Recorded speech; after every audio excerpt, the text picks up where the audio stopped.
कितनी है? मजदूरी करेंगे तो मिलेगा खाने को, नहीं तो सिग्नल से बैठ बैठ जाएंगे। भूखे बैठे जाएंगे घर पे। वही तो बात है ना। कोई साधन नहीं है हमारे। कहाँ से जरूरतें पूरी करेंगे सर? महंगाई आसमान को छू रही है। ये 400-500 रुपये की दिहाड़ी कर रहे हैं। ये भी काम सरकार बंद कर देगी, सर करेंगे क्या? उत्तर भारत में वायु प्रदूषण की वजह से हवा खराब है। दिल्ली एनसीआर में AQI तो बेहद गंभीर है। AQI को बेहतर बनाने के लिए ग्रैप लेवल 4 नियम लागू किए गए हैं। इस वजह से कई प्रतिबंध भी लागू किए गए हैं, जिनमें निर्माण गतिविधियों में भी रोक शामिल है। दिल्ली एनसीआर में निर्माण गतिविधियों पर प्रतिबंध की वजह से दिहाड़ी मजदूरों के सामने रोजी रोटी का संकट गहरा गया है। दिहाड़ी मजदूरों का कहना है कि प्रदूषण कंट्रोल उपाय लागू होने से उन्हें डर है कि उनके लिए अपने बच्चों के लिए भोजन की व्यवस्था करना मुश्किल हो जाएगा।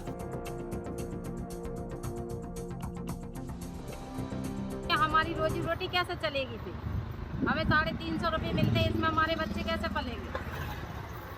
आप बंद कर दोगे काम तो फिर क्या करेंगे हम लोग? मजदूर आदमी कहाँ से आते हैं? हम ये सरकारी नौकरी थोड़ी है हमारी कि उसमें हमें आ जाएगी कहीं से तनख्वाह, आज बैठ जाएंगे कल हम क्या खा लेंगे, क्या बच्चों को खिला देंगे?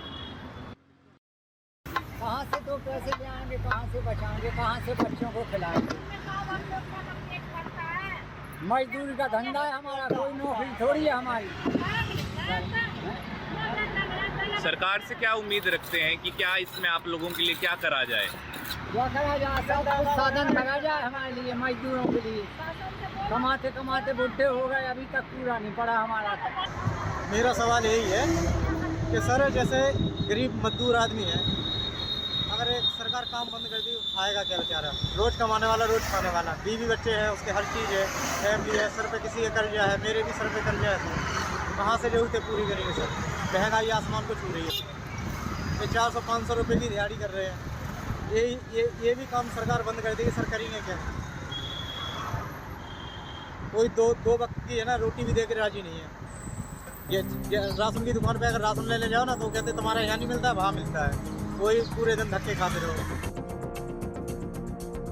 निर्माण श्रमिक ने बताया कि वह पहले से ही आर्थिक तंगी का सामना कर रहे हैं और कंस्ट्रक्शन गतिविधियों पर बैन ने उनकी माली हालत और खराब कर दी है। मजदूर पर अपनी पत्नी, बेटे और बहू के भरण पोषण की जिम्मेदारी है। उनके सिर पर कर्ज भी है। आपको बता दें कि निर्माण के काम से होने वाली अपनी रोजमर्रा की आमदनी पर पूरी तरह से निर्भर इन मजदूरों का कहना है कि उन्हें नहीं पता कि आने वाले दिनों में क्या होगा। उन्हें डर सता रहा है कि वह भुखमरी की नौबत न आ जाए। निर्माण पर रोक राष्ट्रीय राजधानी क्षेत्र में वायु प्रदूषण के खतरनाक स्तर को रोकने के उपायों का हिस्सा है। हालांकि कदम लोगों की सेहत को सुरक्षित रखने के तौर पर उठाया गया है, लेकिन इससे हजारों मजदूर परेशानी में पड़ गए हैं। खाने पीने की चीजों के अलावा इन दिहाड़ी मजदूरों की दूसरी बड़ी चिंता उन पर भारी कर्ज है।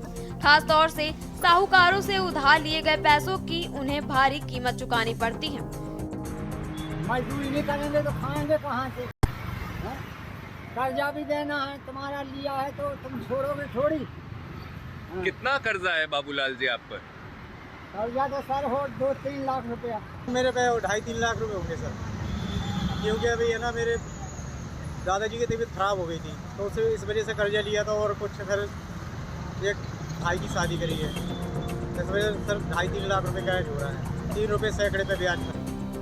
ये चिताएं और दिहाड़ी मजदूर की है। ऐसे में सवाल उठ रहे हैं कि प्रदूषण कम करने के उपाय के तौर पर निर्माण गतिविधियों पर रोक लगाने का सरकार का फैसला सही हो सकता है, लेकिन इन दिहाड़ी मजदूरों के बारे में भी सोचना जाना चाहिए। बता दें कि राजधानी में शांत हवा और गिरते तापमान ने प्रदूषणों को फैलाव मुश्किल बना दिया है। इसके अलावा ठंडी हवाएं दिल्ली के पड़ोसी इलाकों में पराली जलाने से निकलने वाले धुओं को फंसाकर इसे और जहरीला बना रही है। स्पेशल डेस्क के न्यूज़ इंडिया।